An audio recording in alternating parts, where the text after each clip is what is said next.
Well, excuse me. Hello, creatives, community, and kind folks.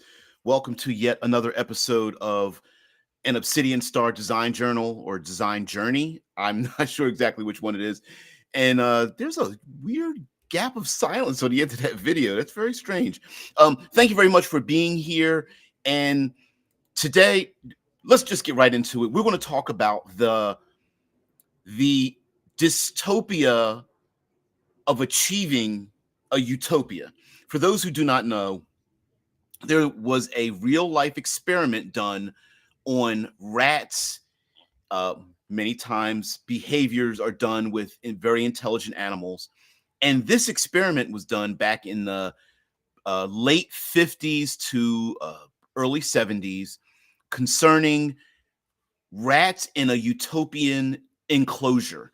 An experimenter decided to build an enclosure for rodents, um, giving enough space for 3,000 of them. And all of the rats were given everything they needed: safety, security, food, water, soft bedding, everything they needed, it was given. And it, spoiler alert, it quickly went down the tubes. um, in less than a year, it became a downfall. Um, this scientist found out so many things, and it brings us to the point of Obsidian Star is a post-human science fiction role-playing setting in which our own solar system is our backyard. And post-humanism in technology is basically a uh, conceptual scientific realm in which, as technology gets better for us, and many, not just one type of technology, but basically technological levels increase across the board, socioeconomically and physically and all these kind of things, and it makes life better for us. What happens then? And so there is a bit of a dark utopia in Obsidian Star. And believe you me, the word purpose is going to be mentioned many times. So for all of you who have found this channel, and everybody who's a regular here, you guys know that I go live 6 a.m. Eastern Standard Time. So all of the people that are able to participate live are our co-hosts. And we're going to begin doing a segment, maybe not today. We're going to do a segment on people who comment on videos and many of the other past videos, because I haven't given them enough credit. So we may do a little bit of a segment in terms of reading their comments and things like that. And also the fact that I've been missing their comments, which is weird. All right, so let's get into what our co-hosts have to say, and then we're going to rip apart, this idea of a utopia and how dystopian futures that are very common in post-apocalyptic stories and this utopia kind of meet in the middle in a weird circular kind of manner, in which both head towards the same downfall and the outcome, even though visually they might seem to go in other directions. Yeah, Shice is my favorite topic because I'm afraid utopia is now, at least in our neck of the woods. Yes, thank you very much for being and for those who don't know part of the channel, we have a lot of international individuals here, and I love getting those insights and opinions from different neck of the woods here on Earth. Yeah, shit Lord says, I think I know where the death sentence comes into play. Yeah. Caligula says, we already experienced all of this just by being alive. And I will say there's a very strange conundrum that we face where, on one hand, we love to complain about how our life is and the world in general, except for the fact that every year life is getting better for all human beings.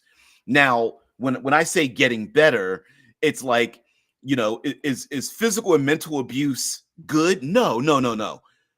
But the ratio of lifestyle for all humans across the planet is actually getting better every year we move forward in the future. And of course, individually, human beings want a better lifestyle today than they had yesterday. They want all their needs fulfilled. They want their safety fulfilled, and all of our physical requirements to the risk to our physical requirements to drop off. Now, that doesn't mean people aren't suffering. It's just that even the level of suffering today is starting to mitigate in a larger ratio amongst human beings on the planet. And we're striving to try to get there. Yet the problem is there's also the complaint that the people that exist today, that are the children today, are like, they're not going to understand what it means to work hard and struggle and stuff. And listen, people from if we go back 100 years, 200 years, 300 years, 400 years, those people are looking at the future descendants like, you don't know what it's like. You'll have no idea what it's like to live in our time and stuff. So yeah. Taste of Banat says our people already tasted the sweet utopia of communism.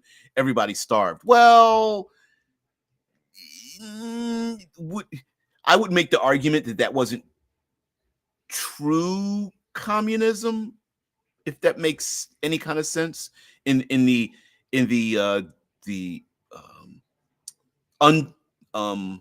uninterrupted definition, just like we here in the States. I mean, do we really live in a representative democracy? I mean, is it really that way? I'd argue maybe not.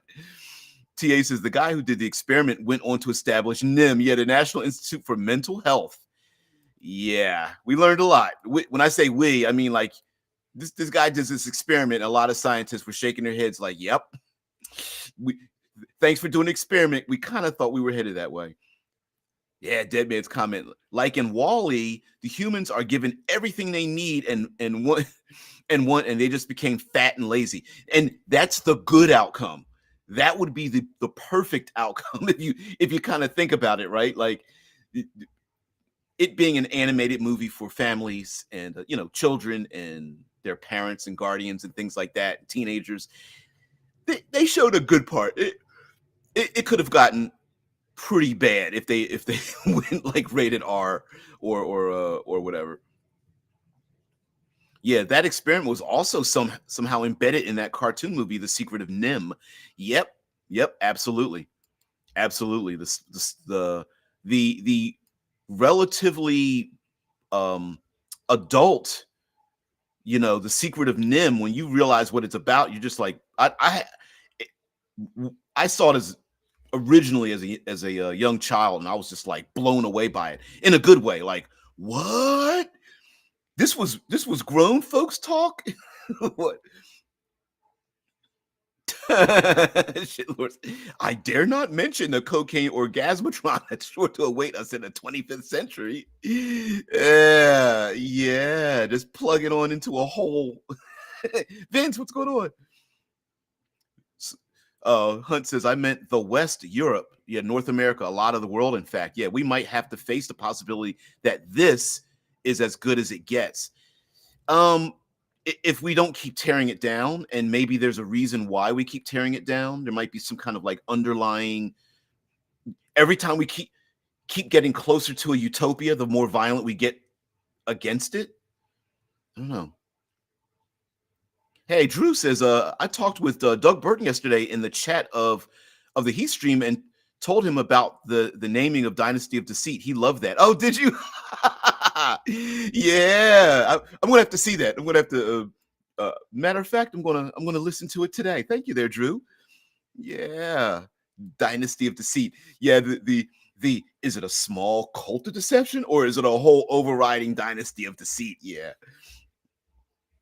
Yeah, we love the not real communism, guys. Bad. Yeah, Vince says communism is a great concept that completely failed in reality. And to give you a little bit of context here, Vince, we were talking.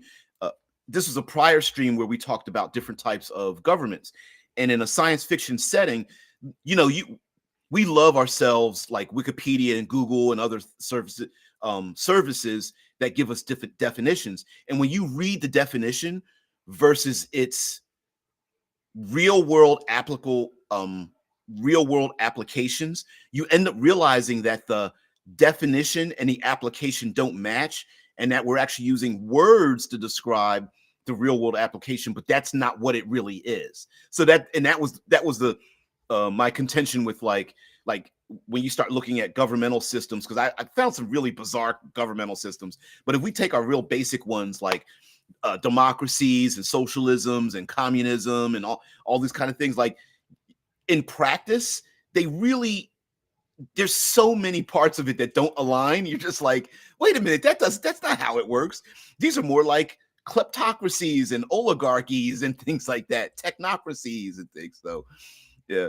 TA says none of the instances are true. Once you involve government, it is no longer the ism. Yeah, it was meant to be, whether it was communism, socialism, or capitalism.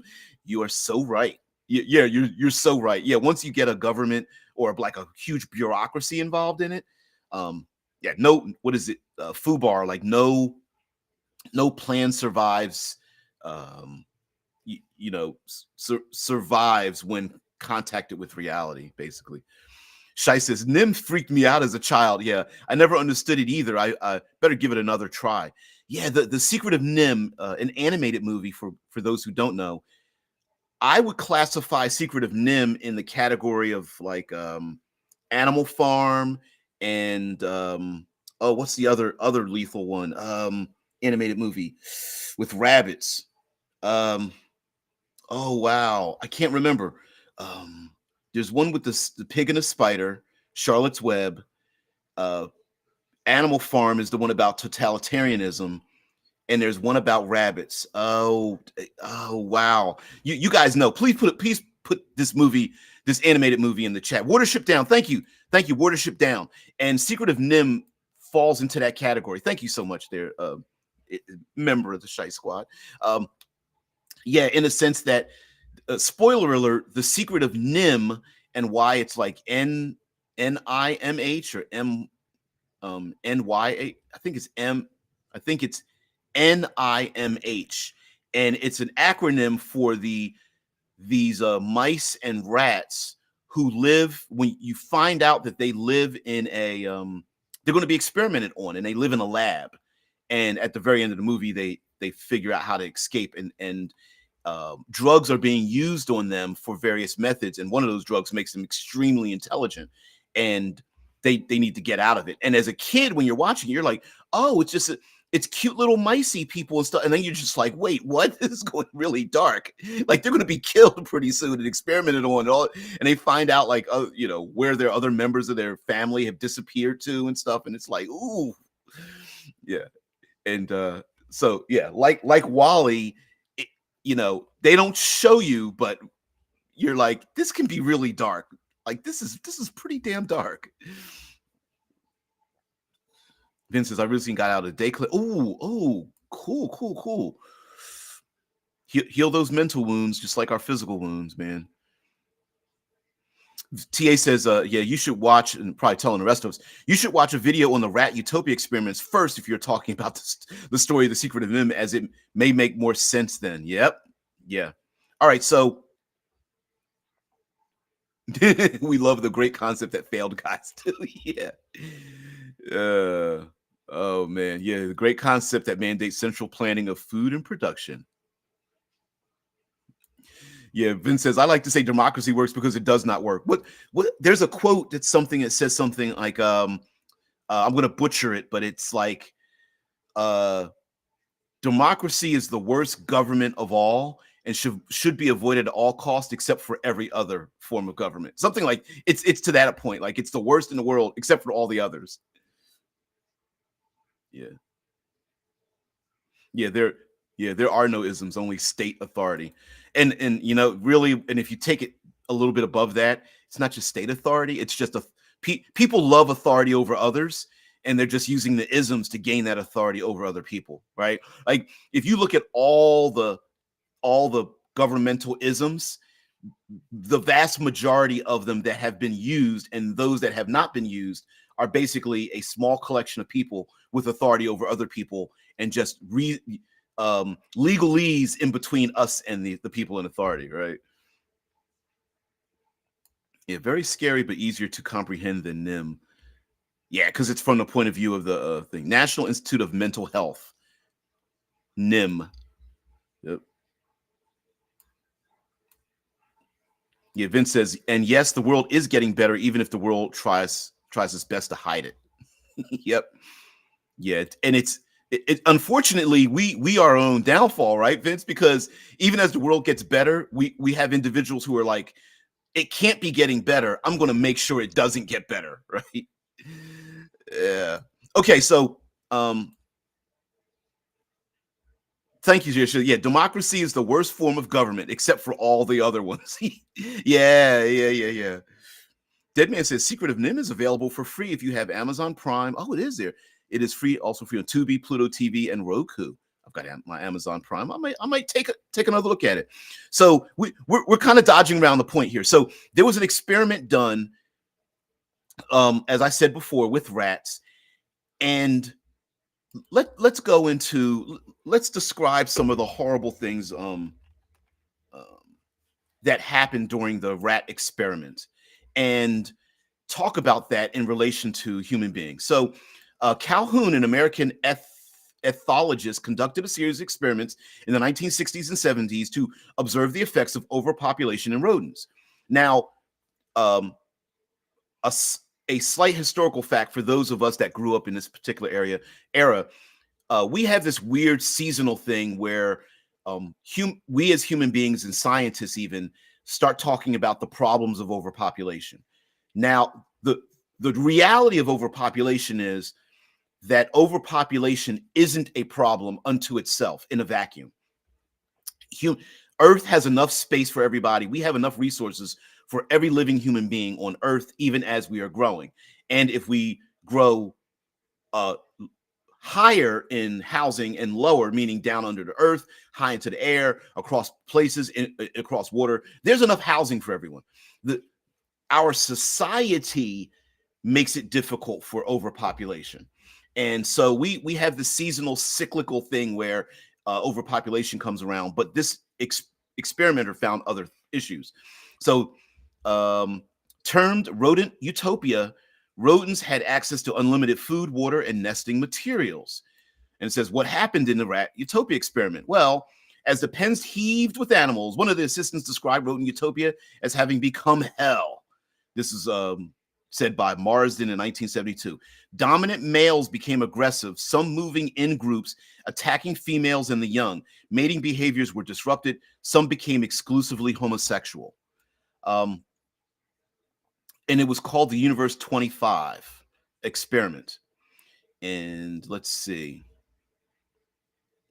We go to a behavior sync. Let's go to the rapid rodent removal article here. The 4 phases of Calhoun's rodent utopia: exploration and establishment. So in the first phase of the experiment, the rodent population began to explore the utopia and establish territories. Mating and reproduction occurred at a normal rate, and the population grew steadily. Social structures such as dominance, hierarchies formed as rodents settled into their new environment. In phase 2, the rapid growth and expansion. So during the second phase, the rodent population experienced rapid growth, which makes a lot of sense, right? The abundance of resources allowed for a higher reproduction rate, leading to overcrowded conditions. As the population density increased, the rodents faced increased competition for resources and territories, which is kind of weird since they had everything they needed. Phase 3 was stagnation and decline. The third phase marked a turning point in the experiment as the population began to plateau. Social structures started to break down, with aggressive behavior increasing among males and females exhibiting neglectful parenting. This led to a decline in the overall health and well-being of the rodents. And then phase 4 was collapse and extinction. In the final phase, the rodent society collapsed and the population entered a state of extinction. With no new offspring, the remaining rodents faced increased social isolation and abnormal behaviors, ultimately leading to the end of the utopia. And without going into too much pretty nasty details, they began breaking off into like social structures, social groups. Even though they had plenty of space, many of them were sleeping in and around and on top of each other instead of moving off into their own areas. The ones that did move off were isolated and ostracized. The most beautiful rodents became apex predators. Some were moving around, and the ones in the middle group that didn't neither left the social groups nor were considered to be the highest rated rats began moving in gangs and attacking females and the young. They began attacking each other for no good reason and just being set off. It was pretty nasty. Yeah, though Drew says those rodents needed a Thanos. Yeah, cut that population in half, and they had everything. Yeah. Yeah, turn off the news and suddenly we ain't got it so bad. Yeah, yeah. It makes you wonder if we're human beings are designed to have access to all human knowledge at any moment at our fingertips. Like should we even be should our empathy even extend past our own localized neighborhoods, right? Tia says, I discovered that in the 60s, Introduction to Psychology text for college, um, along with a lot of other info that I already hear everyone having learned in that last 40 years, unless they had done advanced class. It's over concentration of humans in one place, really. And it makes now, and then the definition of one place really comes into effect, right? Like if you have a space habitat that is a utopia and you can't walk away from it, you don't have your living realm literally is bounded by physical walls because you live in a space habitat. um, some would say the entire earth is a place you can't leave. So overcrowding and overpopulation, concentration of humans, does it mean a city? Does it mean in one building or one neighborhood? Is it one nation? Some could make the argument that there are we have cities here like in the States that operate on such a different level that people who live in major cities and people who live in rural areas cannot comprehend of the lifestyle of the other. But like both economically, financially, socially, yeah, just cannot like they just can't even imagine it, to the point where um they don't think of the other people as even being people, because their lifestyles are so different. Yeah, if we had not the issue, yeah, with over concentrating people in cities, the majority of the mental health issues that make home ownership by a homeless non-existent. Yeah, population bombs. When you have everything. Yeah. Something that makes the results of that experiment so spotty for higher intelligence organisms like humans is the fact that rats are all field dependent personality types, while humans can develop into field independent personality types that can stop the decline for many who have not having just one independent personality type among them.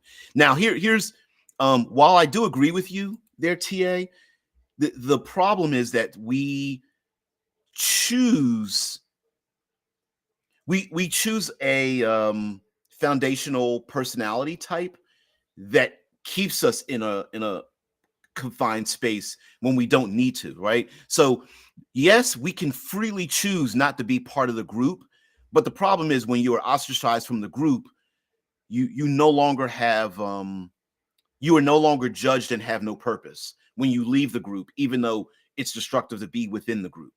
It's why people remain in uh, abusive factional groups, like abusive relationships and gangs and terrible neighborhoods and things like that. If you leave, how do you measure yourself, right? Even if you're at the bottom of the social strata, at least you know where you're at. But when you leave, you're off by yourself. Most beautiful rodents. Did they have a 1 to 10 rating system amongst themselves? They did. They actually did. Yeah, Vince says Thanos' snap would do nothing but delay any bad consequences should they actually arise. Yeah, it would just happen. It would begin happening again. It, but listen, Thanos, he had a point, even if he was wrong, right?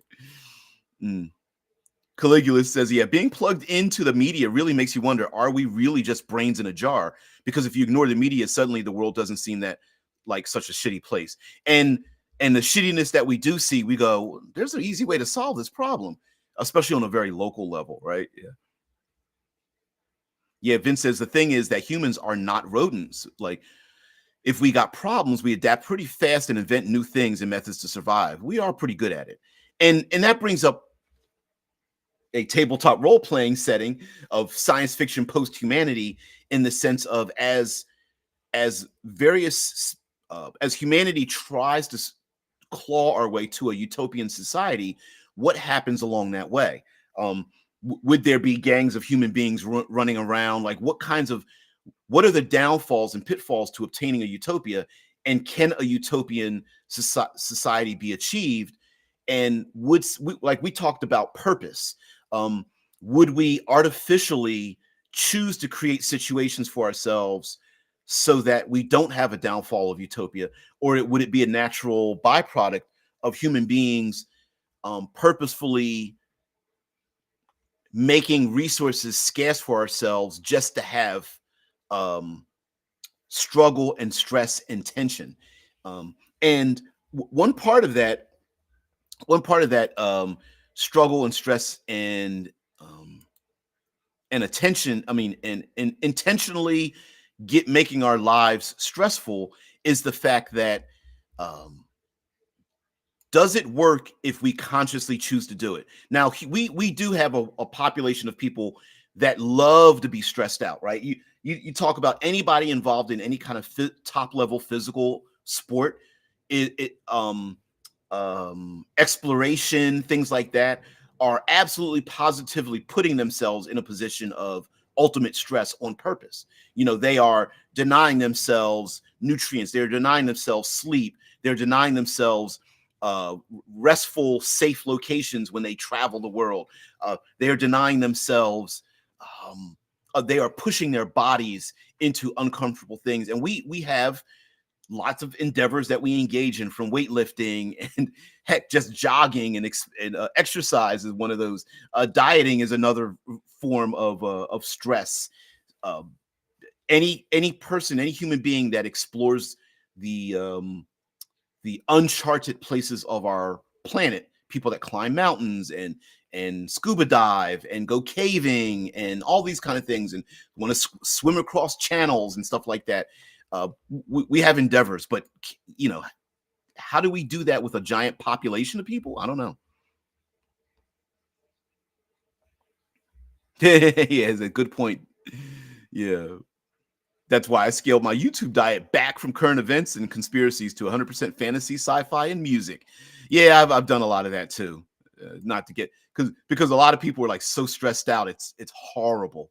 It's horrible what people are putting themselves through when they, the whole conspiracy theory thing, and people deep diving, and then they're just always pissed off and stuff. To the point, like I said, people's emotions, they want the world to reflect their emotional state, and that's where you get lone gunman syndrome. Field dependent versus field independent personality types are determined by growth of neural connections to the senses during the first 6 months of life due to stimulating the senses. Yeesh. I don't know. In a utopia, I don't know if they'd have the opportunity to learn neural pathways that allow more freedom. Although an AI system could force human beings to have stresses. Yeah, religions. Drew says religions are also that way, that people derive meaning from belonging to the religious group, which is why, we in our own geekosphere, right? We have people who are who want to commit death threats because they do or don't belong to a particular part of the geekosphere. That's crazy that someone measures their identity by their chosen geekdom, and that they would they would want to promote death against other people who don't agree with um, their own section of the geekosphere. You don't like the movie I like? That kind of stuff. Hard question. I think we humans tend to create more problems when we have none.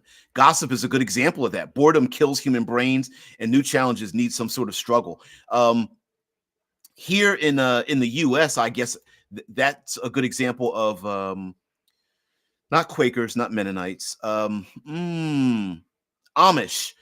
We have a Pennsylvania, Ohio, Virginia, places like that. We have a huge Amish community, and their society feels like, it's the idle hands um, thought process, right? That if you have too much boredom and idle hands, human beings are pretty destructive when we're bored.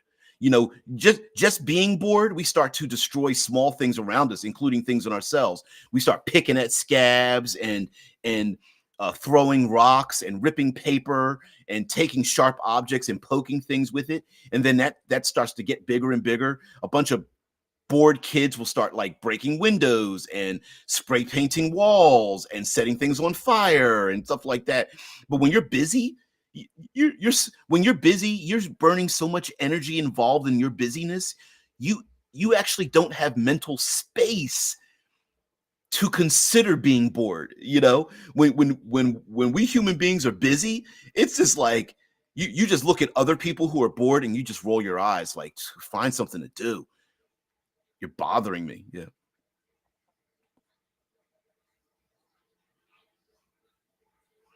Ooh, TA. Ooh. There was some of his horrific experiments where they hooked up wires to a cat's brain to tell when the brain was getting a signal from various senses, like hearing and eyesight. When the eyesight of the cat was stimulated with a mouse in a jar, the signal at the brain's end from the ears caused by a constant ringing of a bell just stopped even though the ringing was still happening. And we do that too as human beings, right? Like we can uh it's the listening to conversations in a social party where if you stand in the middle of a room, you we can close our eyes and focus in on different conversations happening around us, even though the volume of those conversations hasn't changed. We can start to focus in on certain things, and our brains can tune certain things out, which is kind of cool. Drew says, I would say that a utopia does not work with humans in the USA. The country is so wealthy, and yet the gun violence is as high as any nation in a civil war. You have hit that on the head. Yeah, because as we creep closer to a utopia, it's like there's so many people that are like they are prepping. They crave violence, right? And when you're a prepper, you look kind of foolish if what you're prepping for never happens. So yeah, there are people who are absolutely positively pushing for more and more violence. Living in the hood gets you into a mental mindset where not only do you think you can't leave, but you stay there and you stay within that stress, and you want to murder kill other people within that same stress. It's kind of crazy. TA, come on, TA. Mm-mm-mm. Yeah, they had an experiment of testing for field independent personality type was to place the human in a room with images over the window so they had no input visually, that they were not level. Then they were used a joystick to tilt the room back to being level. And the ones that were field independent would get it nearly perfect, while other dependent types were always way off. Oh wow. Yeah, it's why white rooming a person is considered torture. You put somebody in white clothing in a white room with light that doesn't let them know what time of day it is, and no external stimuli, and their brain goes crazy. Our human brain will go wild with trying to create images in our brains and things like that because we have no stimuli. Yeah, teach everyone to design their own Heartbreaker RPG system, which is what I'm doing, kind of doing now. All right, so um, mm, mm, mm. Yeah, shit, Lord. The solution is simple: pass new laws to ban the guns because everybody obeys the law. Yeah, right. Oh shit. Yeah, right. So always with the zinger there, shit lords. So here's for a role playing concept, because we are talking about that, and speculative fiction is very much part of this. Is that the player characters may be tasked Like, for example, the player characters could be one trying to enforce a utopia or bring a utopia about and then confront those problems about that utopia. And that in and of itself can be this cyclical, like every time they keep walking, it's like I don't know, I think it's called a Fibonacci spiral or something. Like every time you step closer, every step you take is only half the step of the step before it. So you're never reaching the edge because there's always an issue that happens.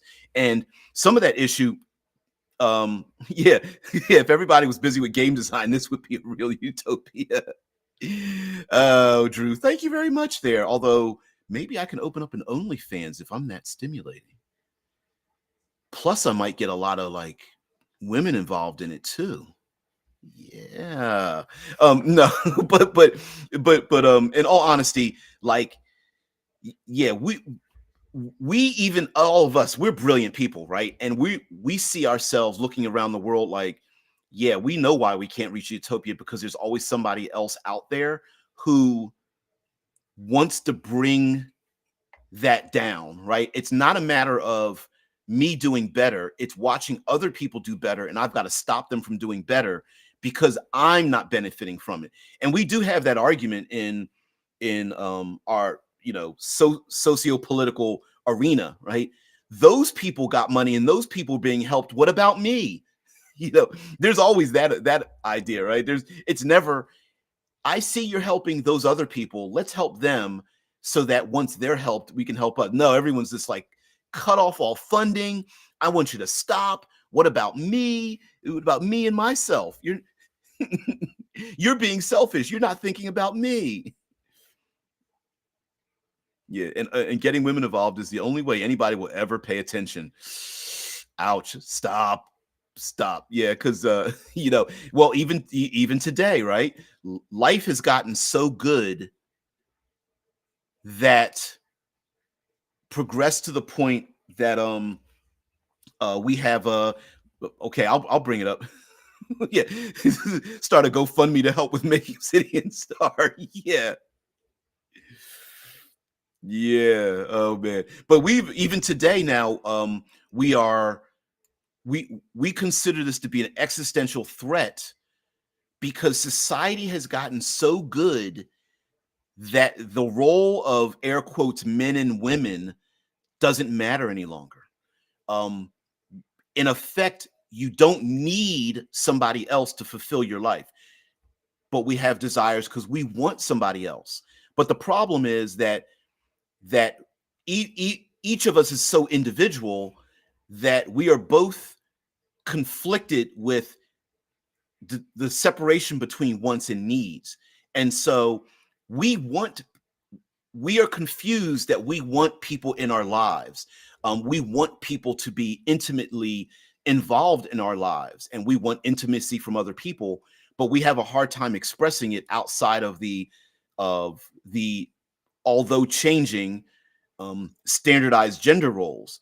And not only are people upset about that, they're upset about other people changing that, right? And they're like violently upset that other people aren't accepting that because that even throws a monkey wrench into our thoughts, right? So this is a perfect example of like utopia where it's like you give people everything they want and that makes them that much more unhappy. This is the argument of win-lose that is perpetuated in lying that a win-win can't happen. And but when a win-win does happen, some people can't. We are so used to a win-lose situation. I win, you lose, you win, I lose, that it's difficult to even wrap our heads around a win-win situation. So yeah. Issue is most win-win options are not possible without third or more parties that are also winning. So you get the reality that it is only possible with win, win, win, etc. So no one has to lose. Yeah. Yep. Taste says I would include a free meat pie with every physical copy. It's so funny. Sure. Fire hitting Romania with a shot of plum brandy. Instant utopia. You start a GoFundMe or something like that. That'd be pretty hilarious. Oh shit. Okay. So the other fun dichotomy when it comes to utopias and dystopias is that player characters may bump up against a ton of utopias only to find out that they really aren't real utopias the longer they stay. And they may be convinced, cajoled, they may believe that this utopia is a real utopia, and the players may go like, wow, I'm glad we found this place, only to find out that there is a dark undertone. Now, the opposite of that would be players finding a real utopia and the players themselves deciding that there's no way this can exist. It's the Star Trek Federation problem, right? There's no way, you know, how many videos are out there? The Federation can't exist, and here's why: it's unrealistic. And it's like, yeah, it's supposed to be unrealistic. You're literally watching a thing that purports itself to be speculative fiction. It's not supposed to be real. Just like a zombie apocalypse isn't real, but no one goes around like, here's why zombies can't exist videos, right? No one does that. But to be punched in the face with, yeah, here's utopia, and it's so existential that our brains can't even conceive of it, that we go out of our way to destroy, to dismantle that thing, to prove ourselves right in where we are in our position today. It's very much like rationalizing human downfall around you and go, well, it's their fault. I mean, they didn't, it's, you know, I don't see why we need to help those people to do those things, right? And that's the argument between the social programs and helping people who need help, and well, they wouldn't need help if they just worked hard enough to get that help, and that kind of thing. And I put myself into that hypocritical situation, right? Like, you know, you have the ability to have enough resources to help people, but is it A, do we help people and then push ourselves to a utopia that we know will bring our own downfall? Or, and the struggle itself is what keeps humanity going and moving with a purpose. And it's like, you can't take away someone's purpose, because by doing so makes them less of a person and might turn them into like those violent gangs of rats that become you know, homosexual predators on others of their type. They start eating their young and whatnot. The moms start ignoring their babies. In the rat Utopia Universe 25 experiment, there were just people would just go, the rats would go into a rage simply by just being brushed up against. They would just go into a violent rage for no good reason. Things like that were happening in these colonies, in the utopian rat colonies. And, you know, we could layer those behaviors onto human beings, either in small bits and spurts, or layer them, you know, on a weird habitat that's starting to eat itself to death.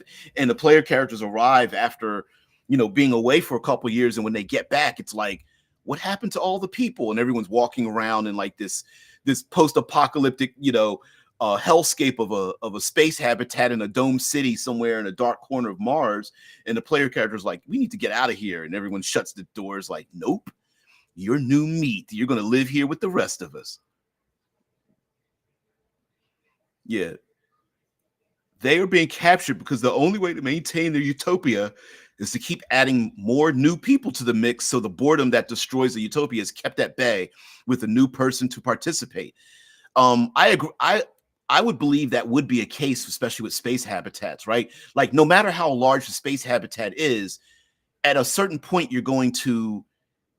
everyone will encounter everyone else, and boredom might set in. So having new people arrive, and that's where I think spacefaring blow-off valves may be a good thing, where you have people who, despite the fact that they culturally are very different from you, the fact that they travel the space lanes and come to your habitat may be needed. Like, we need new genetic material, we need new sexual partners, we need new we need newness, no matter how disruptive it is.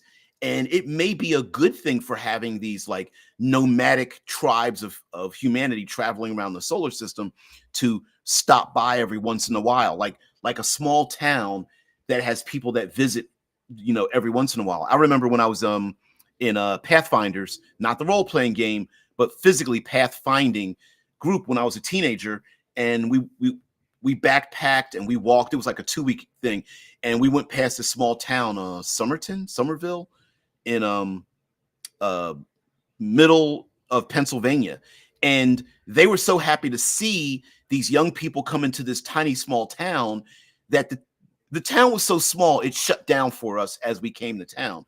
There were maybe a couple of hundred people that lived there, and they would cook like chicken for us, and we had fruits and veggies and towns, and people would pull tables outside and we'd eat outside. It was a whole big thing, and people were just happy to see us and talk to us because we were big city kids in this rural area and having conversations and stuff. And people, they enjoyed having us strangers come to town, and it added to that mix, and it became something for people to talk about.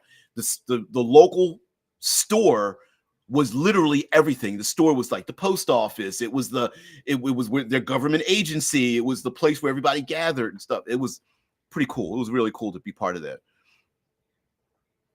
Yeah, TA says the other issue is when you help someone just enough to keep them dependent on the help. So it is real. So is it really help, or should enough to get them back full on their feet so they no longer need help to be necessary? Ooh, TA with the 1-2 jab and the uppercut, right?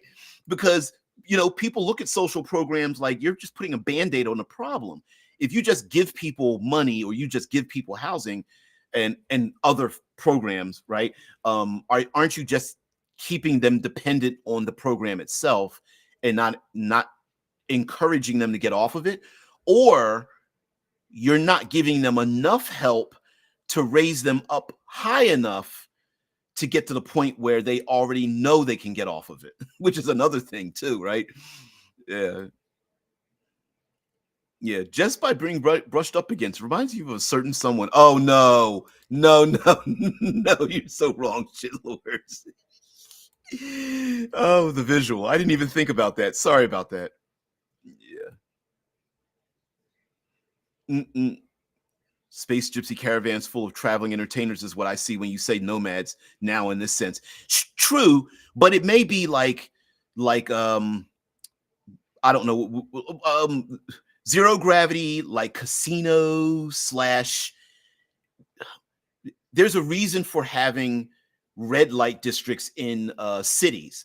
Red light districts in the old days, they would have like a light or a lantern or something. They would cover it in red. They put a red scarf over it, and it meant that this is where where the deviance would happen. You'd have drinking and debauchery and such. And every major city has that area in their city. And there's a reason why you really don't want to clean it up, even though everyone wants it cleaned up, is because you need a blow-off valve. And even if you try to clean it up, it will move to other places, which is why periodically you'll hear about in like major cities, there'll be a crackdown of some kind of deviant behavior in a different part of your city as one part of the city starts to crack down. Let's say it's the south side of your city is where's all the drugs and the crime and the prostitution and whatever and all the other nasty things. And when crime lowers in those areas, you'll see it move to higher class areas. You'll see it move to the business district. You'll see it move because humankind kind of wants and needs those blow-off valves for a number of reasons. Some people don't want it near them, so you need a place to put it. And then there's other people that want to involve themselves and they don't want it where they live. They don't want to do it where they live. So, yeah. Drew says, funny, my first thought when you mentioned Pathfinder was not the RPG, but the Mission to Mars under that name. Yeah, oh, that's right. There's a that is a true thing. So rolling this conversation back into role-playing games, which is where it should be, the rat experiment just being one, I would love people to have space in this Obsidian Star setting in our own solar system to use habitats as our speculative fiction locations for interactions for player characters. And what I mean by that is like the vast list of government types, you could put them on a dial. Like here, let me pick a one that's not used very often, like meritocracy, right? There's a space habitat on one of the 146 moons, orbiting Saturn, and there's a dome or crevice city that is run by a meritocracy. And when the players arrive there, you turn the dial. Is that meritocracy unviable and fractured? Is it a perfect utopia of what a meritocracy would be? Is it functional or dysfunctional? Is it utopian or dystopian?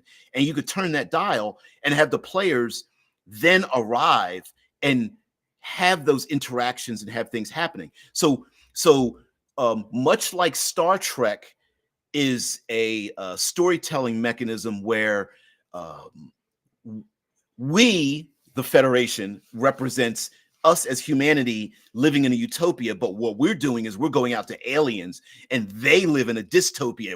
And it's basically a reflection of us, of our problems as human beings on Earth, right? The same, I think, could be said for Obsidian Star and the habitats, that when the players go from place to place to place, we can then go, oh, this one habitat is communism as a living as a utopia, whereas another place might be communism as a dystopian future. And the players can then, and we can use this as a mirror on ourselves and things like that. And heck, even pull from far ancient to modern day headlines and use those as mind fuel for having places where, the why does the space habitat have cannibalism as a living mechanism? Let's look at the rat experiment, right? And when you look at that, I mean, as strange as that sounds, to have humanity turning to cannibalism when they could, because the question will be, well, why don't they just leave? Or why don't they just stop? Or what would drive them to this? It makes no sense. They have everything they need. Well, we have examples of those experiments being done, and the end results of those things. And and I bring up the example of people living in ghettos and trashy, here in the States, like ghettos and white trash areas, and living in the boonies, or hill folk, and all the negative connotations and stereotypes. And we get frustrated because some of us have moved away from those places, and we look back at those places and go, why are you living your own stereotype? Like, seriously?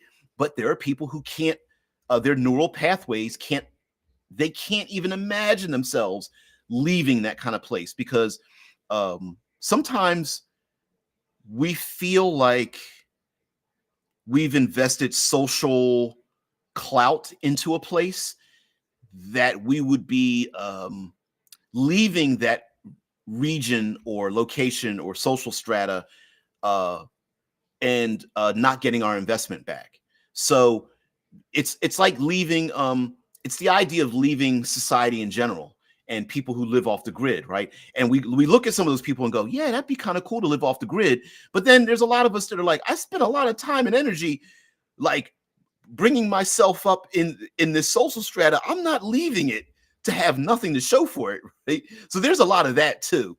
It's like, I survived the hood. I'm not leaving the hood because I forged my personality off of living in the hood. I'm not going to leave. All my skills are here. Now I got to learn a whole new skill set to live somewhere else or something.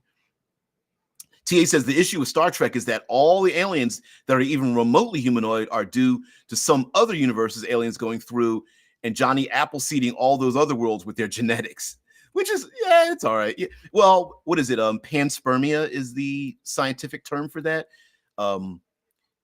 Living genetic material being seeded across multitudes of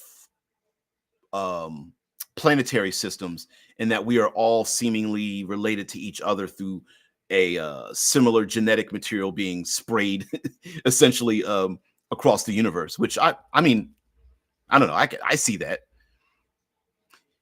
Yeah, Shai says, you still haven't fully explained how hard it's going to be to get anybody in Obsidian to do anything at all. Almost everybody will prefer VR Utopia over real slogging through space. That is an issue. Yes, you are absolutely right. Yeah. You're absolutely right. I mean, it I guess it depends on the fidelity of VR. I suppose you could make the case that VR, there's something in our brains that tells us that virtual reality is virtual, that there's a I don't know if I would want to have a what is it called? Uncanny valley. Like this virtual reality is good, but there's something in my brain that tells me it's not real. And that is spread across all VR systems, that for some reason the human brain just can't, no matter how long you stay in it, at a certain point, your brain figures out that it always takes you out of it. That could be a possible thing. I don't know. I don't know if I want to be heavy handed like that. Because I think having VR utopias and people, player characters that are like, well, why wouldn't I plug myself into this? And letting that be the fail state of a player character could be an option. I kind of don't want to get rid of that, but who knows? Yeah, there are tons of instances of the reasoning for why people don't move away from an area, that they have no options available to them. Well, that's also the other thing, right? Or either they have no options, or they may feel they don't have any options, right? I mean, and this is a weird thing to say. People that live in poor neighborhoods can always move to another poor neighborhood, right? Like that. I'm not saying that you would want to move to a worse neighborhood. I'm saying that we tell ourselves we don't have options, but we do. It's just that sometimes those options are undesirable because we don't have the skill set to deal with the downside of that option, right? Like people have the option to live on a boat, but the downside to that is you'd have to buy a boat and have a place to dock it and take care of the boat and there's a whole, we have the ability to do that. We have the ability to become nomadic, but you have to have a vehicle to do so and things like that. Yeah, it's really weird. I mean, heck, we could even set up a society that's nomadic, but we just decided not to do that because some people have already decided what that is going to be. Right.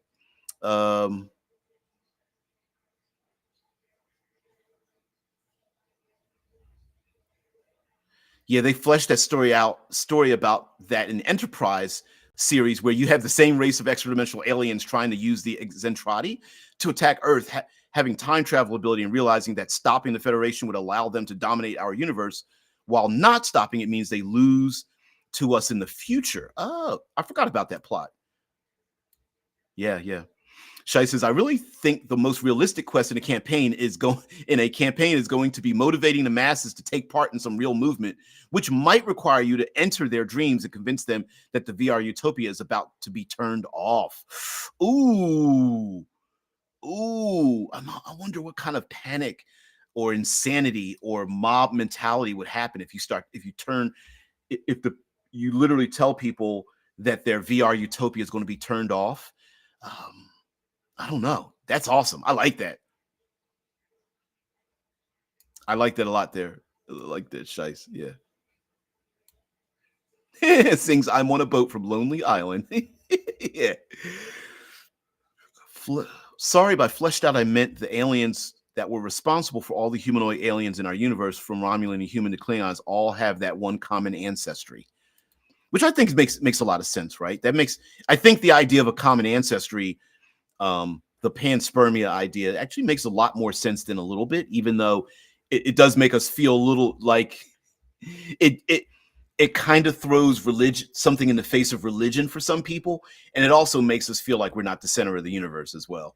But I also would like to bring about the idea in a tabletop fantasy science fiction role-playing setting that the journey is far more important than the arrival. And we as brilliant individuals love to make equations and find the answer, but there are many professors that always demand, I want to see the work. It's not the answer. I want to know how you got to the answer. And so tabletop role-playing games, a lot of times we have these arguments about, well, if X and Y existed, then the end result is Z.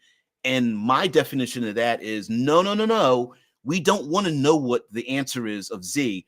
We want to delve ourselves into X and Y. And so having our solar system filled with all these divergent cultures and methodologies and social experiments and people in moving away and artificially or purposefully or accidentally getting involved in their own social experiments, like for example the idea of a attempted murder done in the Arctic or Antarctic or something like that because of a person who kept giving away the the ends of all the books that were being read and stuff like that. Like sometimes we as humanity, we're very young. We are a blip in the age of the universe, and so we on our planet are engaged in our own social experiment, whether we like it or not. Yeah, X and Y, because she left you. Yeah, very funny. Exactly, right?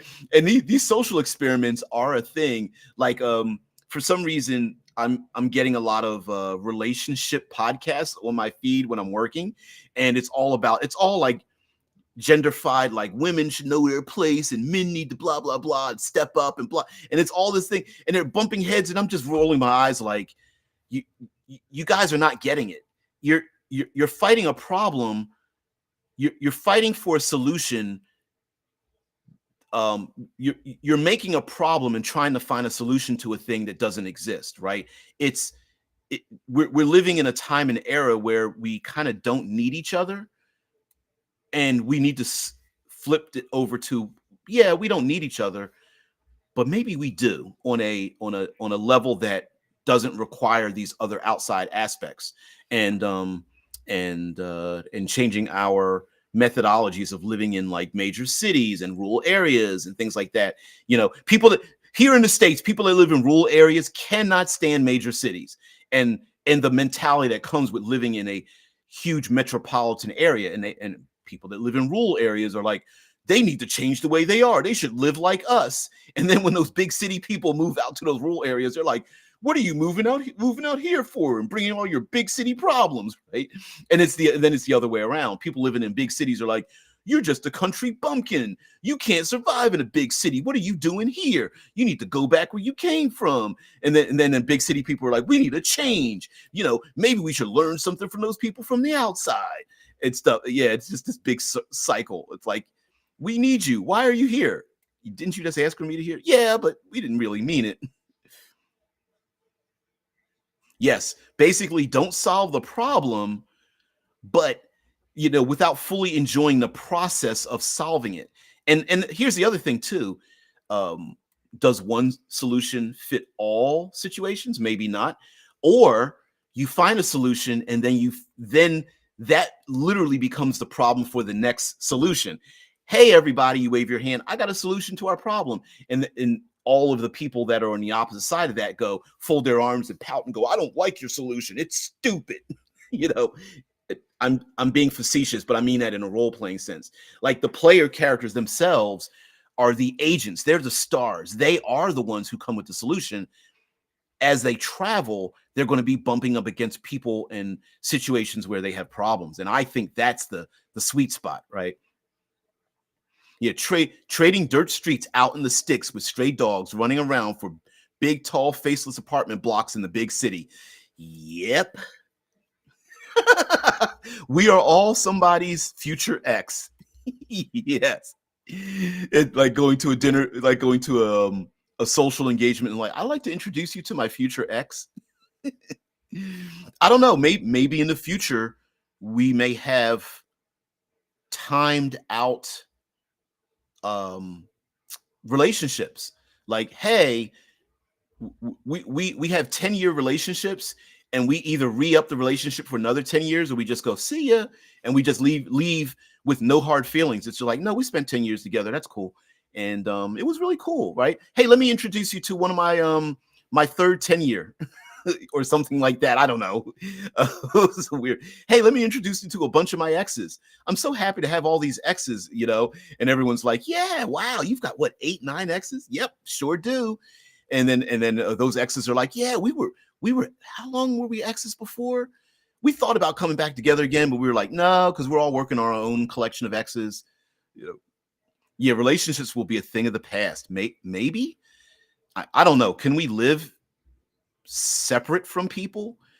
Because clearly, as many of the things that we need to survive are being fulfilled, we are still striving for real connection. Right? You all read Brave New World. Yeah, yeah.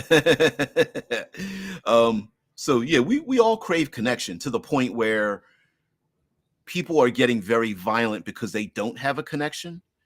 People don't listen to them or see them. Just being seen in social media is a desire that people are, committing, violence against themselves, deleting themselves from society because it's like screaming into the wind. It's like being in a stadium and trying to draw the attention of the other 50,000 spectators. When the Jumbotron shows up and the camera points at you and gets you to act crazy, and you never get on the Jumbotron and it's so loud that no one hears your voice, sometimes people feel alone, even though they're in a crowded area with everybody else there for the same purpose.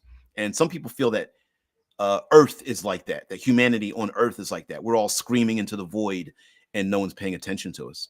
And social media makes us really, really see the differences between being seen and not being seen, right? Like for me, I've never been an attention hog, and I'm I'm on YouTube and my face is out there, and I guess you could say that there is a little bit of the like you're only putting your face out there because you want the attention and the positive reception and stuff.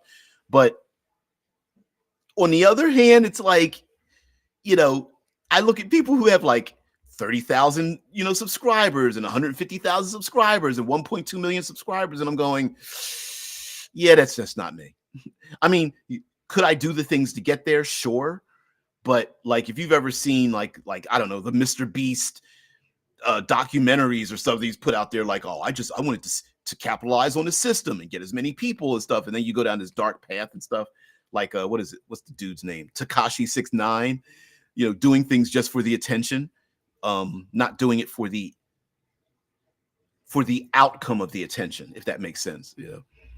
You mean it's almost to a point that we don't physically need each other, like dealing with wild animals and growing food by hand, but we psychologically still need each other. Yeah, well, I actually, TA, you accidentally went to a point that I think many of us still crave I want to grow food by hand. I want to build things by hand. I want to physically, I don't know. I think there still is that. Thing is, when you get people moving from a city to the country, they soon can see the perspective of the country people, and it brings both sides together in that instance. Very much so. Very much so. As a matter of fact, there are, strangely enough, there are vacations now here in the States. I can't speak for other places, but there are vacations here in the United States that are built around struggle culture, meaning like farming, exploring, doing things with your hands, blah, blah, blah. Like there are actual paid vacations for people to go out and milk cows and brush horses and shoe them and feed animals. And, yeah, Tay says a zillion subs requires a zillion shenanigans. Yeah. There's a whole shit. I grow my RPG fruits by hand. I like that. I like that. I'm almost picturing like pulling a tuber from the ground or a strawberry from a bush, but it's like an RPG book, and you're just like holding it close, wiping the small dirt off of it with a brush, opening the pages, the little book crying in a new world. Says you could do the things to get there. You could do the things to get there and rack up a zillion subs. You mean how? Yeah. Oh, there's easy ways to do that. Yeah. One of those is go completely negative, and then and use SEO, search engine optimization, and all that stuff. Yeah. Oh yeah. Says, oh, where they're all having orgies and drugs all the time, and it got banned because it was against all established standards of monogamy and decency. Yeah. Like, for example, we unfortunately we may need to embrace that as a society, right? Like, hey, I don't know, it's the old Amsterdam drug parks, right? Like, would we as a society accept that fact? I don't know. Search engine optimization. Will that be the topic of Monday's show? Yeah, I hope not. Oh shit. Sorry. Yeah, yeah. Yeah, we see the results all the time, like the prank thing turned to crime of stealing people's pets and breaking, entering, or insulting people culturally. Yeah, yeah, that's a big social thing, right? Going up to people and saying things to them to get them to be angry, just to get them to come after you. It's so stupid. It's so stupid. Yeah. Shitlord says the Amsterdam drug parks are overrated. Yeah. What's the television show The Wire had a what they called Hamsterdam, which was a neighborhood in Baltimore that they turned into the heroin capital, free drug capital or whatever like that. And they were pushing it was the show was trying to show how a solution to that problem probably doesn't work that the way you think it would. And the cops were literally picking people up off the streets. This is the television show, The Wire. They were picking people up the streets and dropping them off in this one neighborhood that everyone called Hamsterdam. Yeah. Yeah, it says, you mean walking around and pissing people off in real life will get you a zillion subs? Yeah, yeah. Yeah. It's horrible. Yeah, very horrible. So crazy. But anyway, guys, listen, I'm going too long with this, and touched very little on tabletop role playing games, which is kind of the concept here in this show. But yes, the idea of Obsidian Star is a post-human science fiction realm in which we've left Earth. We can edit and erase and modify our brains, our bodies, our where we live and how we function. And there are two competing forces, I guess, if we want to write this very largely against the player characters. And one force fighting against the players is a dystopian future. Now that's easy. You get yourself a big old gun and stuff and turn into a murder hobo, and fighting against a dystopian future is one method of survival. Now, mind you, it doesn't have to be run and gun. It can be like supporting and saving humanity and bringing humanity to places that are at a loss for it. But the other weird and strange and underutilized thing, force fighting against our player characters, is the idea that maybe our player characters are fighting against a utopia. And there are many things pulling our players and going, give up, don't stop running around, just sit down, relax, plug this spike into the back of your head, you'll feel fine.